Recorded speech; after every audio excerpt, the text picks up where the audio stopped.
Just answer the questions. You going to kiss me or arrest me?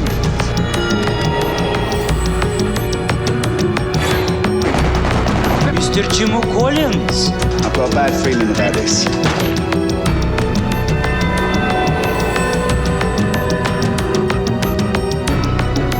What are you doing? Danny's the old fella. Your man with the tattoo shot him. I understand you were responsible for the heist at the Scoble building.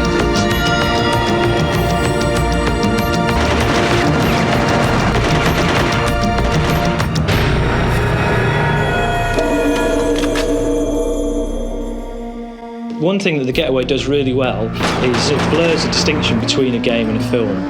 A big ambition for the game was to play with the player's expectations. We're playing very much with time again in this game, but I think we've taken it to another level. We show the player elements of what could potentially be the end of the story, intercut with thoughts and imagery from the character's past. So you're almost playing flashbacks, if you like, not just seeing them. This was a massacre. Essentially, what we're doing is telling a story and creating an experience. A hard-boiled cop fighting demons from his past, Sergeant Ben Mitchell of the SO-19 Specialist Operations Team is about to take to the streets and find himself in the middle of a heated war. He's a policeman, he's a professional copper, he's got army training, so he's very much about upholding the law and working within the boundaries of the law, and when he breaks the law, there are repercussions. We start the story, his first day back in the job after 2 years. He was expelled or suspended from the force. We see a flashback into his past where he shot a teenager in the back. Put it down! And this is something that's grated on him quite a lot. As the story progresses, he investigates with his squad of S19 officers incidents that are happening across London. He's the kind of guy that will make you nervous because he's not speaking, but when he explodes, he really does explode. Calm down, Mitchell.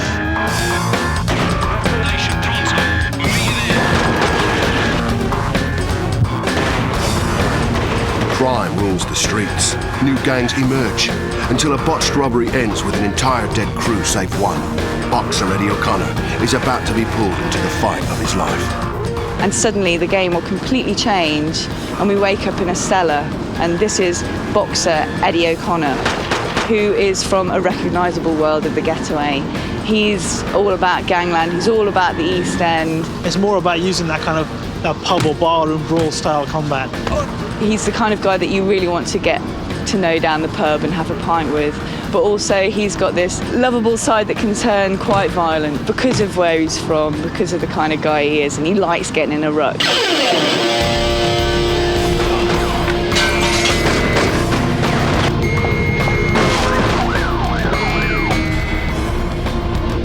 With his mates dead, Eddie finds an ally in Sam, a small-time thief and computer hacker who helps him seek revenge on those who have wronged him. The third character is completely the opposite of both of these two. She brings in the feminine aspect of the game. Rather than being brutal and confrontational, she was more about sneaking in shadows, getting up onto high beams and watching the play, or being underneath tables and watching the enemies move around and then sneaking past. She's only young, but she's got a mad ambition, and she thinks she's going to be a criminal mastermind, if you like. Prepare to be riveted to the screen in this epic gangland drama that intertwines with twists and turns all the way to the explosive conclusion. Stop where you are! Obviously, if you're writing a movie, you're thinking just about story arc. But with the game, you're thinking about very much what the game player wants to see, what the game player wants to be involved with. And this time round, we decided on the themes we wanted. We knew we wanted London again. London's our star of the show, if you like. And once that started solidifying into a narrative flow, we got actors involved. They went through a full casting, and that further refined the script and further refined the kind of characters we had in the game. We went through about 100 actors to find the perfect matches to these characters. Real actors, real facial expressions, and film-quality performances immerse the player in a gritty, cinematic tale of revenge.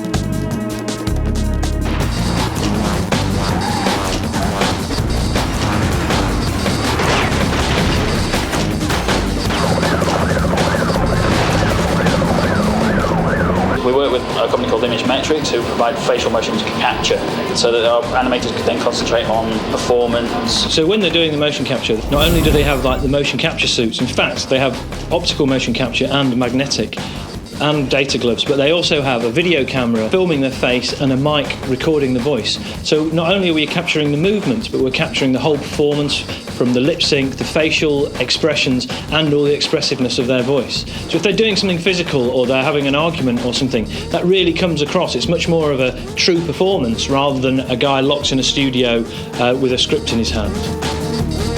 In the fight of your life, the smallest mistake can be fatal. With complete player control, your life is literally in your hands. We weren't happy with just recapturing the motion capture. We wanted to go a bit further with the player controls. We wanted to be able to pick up every little nuance of what the player was doing. So to do that, we had to go to the heart of the animation system. We rewrote the core blending function. So every animation you see on screen is actually a composite of many animations. I think quite often we're hitting 16 separate animations.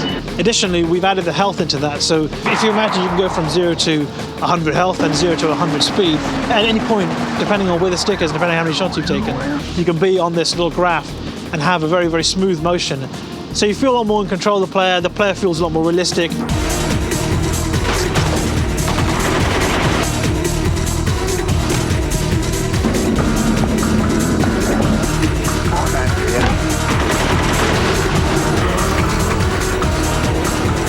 Evading the authorities will be a much more engaging experience with the overhauled AI. Sporadic ambushes, explosive booby traps, and high-speed chases all led to the game's hyper-realistic feel.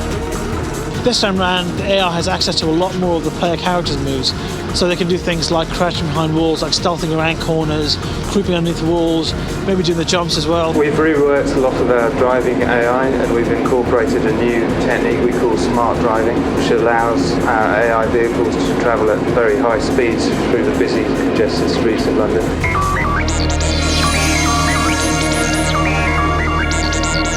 The game also rolls out enhanced physics to improve the dynamics and handling of several vehicles, including buses, taxis and vans. But this time around, there's a new toy in town, motorcycles. I think the motorbikes are the biggest new addition to the game, and I think they really add a new dimension to the driving experience. The ambition for us in adding motorbikes was to kind of give the player a completely new feeling to being on the streets.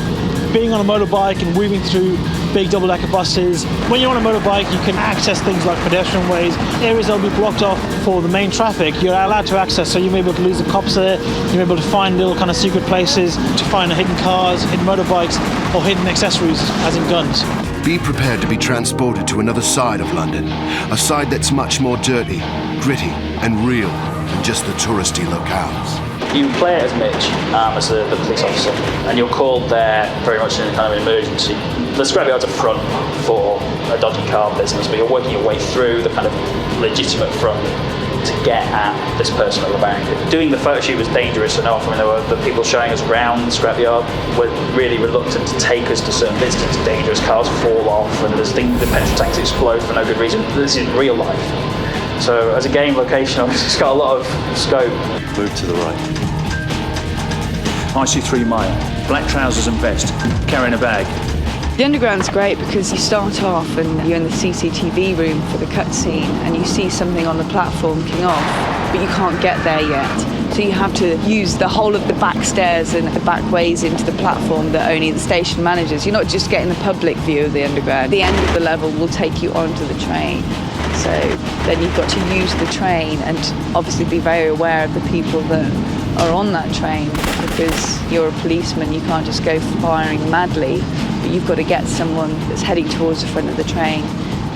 So it's really exciting, very tense.